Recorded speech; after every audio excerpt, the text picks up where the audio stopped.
Pinayagan ng impeachment court ang pag-i-issue ng sabina sa mga financial records ni Vice President Sara Duterte, gayon din ang kanyang asawa ni si Atty. Mans Carpio.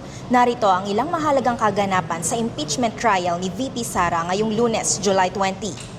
20 senator judges ang present kung saan ilan sa kanila ang nagkaroon ng pagkakataong makapagtanong sa prosecution at defense team.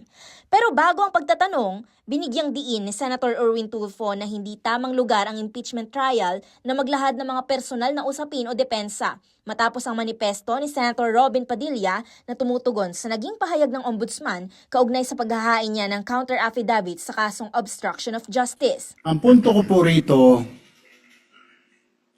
kasi napapansin ko po ilang araw na nagagamit po natin ang impeachment court, ang oras po ng impeachment court sa pagpapaliwanag. Naintindihan ko po ang posisyon ng aking kaibigan, si Senator Robin Padilla, yung kanya pong frustrations. Pero gusto ko lang po sa ipaalala sa ating presiding officer, sa ating pong Senate President, at matanong ano po ba ang ating ginagamit na rules ngayon?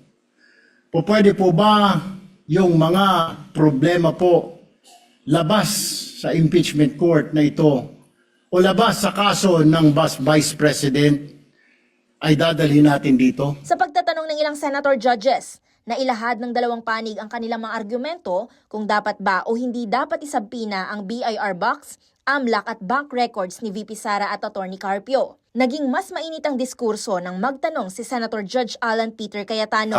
It's not the law of the land, it's an obiter dictum. In the first place, if Your Honor, please, that was not the exact statement of the court. Okay. The court said the basis of the charge must relate to the incumbency of the impeachable official. Yes. Supreme Court, through the words of course, Senior Associate Justice Marvic Leonen, painstakingly discussed what due process is actually in an impeachment proceeding. And Wala pa pong trial. Therefore, any statements by the court about how the trial should be conducted are outside the issues of that case.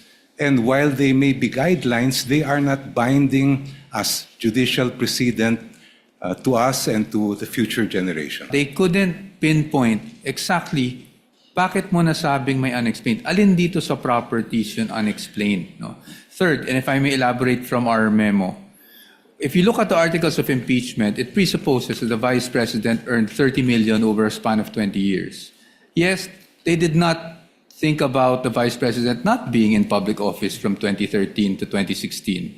They didn't think about the income that could have, been generated by being married. Sa huli, nagdesisyon si Presiding Officer Francis Chis Escudero na pahintulutan ang pagsabpina sa mga bank records ni VP Sara at Atty. Carpio at 19 na corporate entities na iniuugnay sa bise simula 2007 hanggang 2021. Inaprubahan din ng korte ang pagsabpina sa BIR box at AMLAC records ni VP Sara at ng kanyang asawa.